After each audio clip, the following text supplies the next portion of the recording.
Service to activate the North Texas Emergency Alert System. The National Weather Service has issued a severe thunderstorm warning for southwestern Collin County until 3:45. The severe thunderstorm was located over Fairview or near McKinney, moving south by southeast at 5 miles per hour. The storm may contain 60-mile-per-hour wind gusts. Plano, McKinney, Frisco, Allen, Wiley, Fairview, Princeton, Lucas, Parker, Lowry Crossing, and New Hope are in the path of this storm. Once again, a severe thunderstorm warning has been issued for southwestern Collin County until 3:45.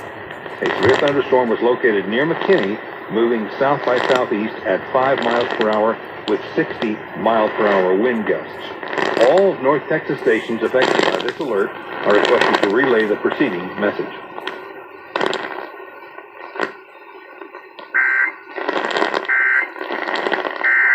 Cindy, I hope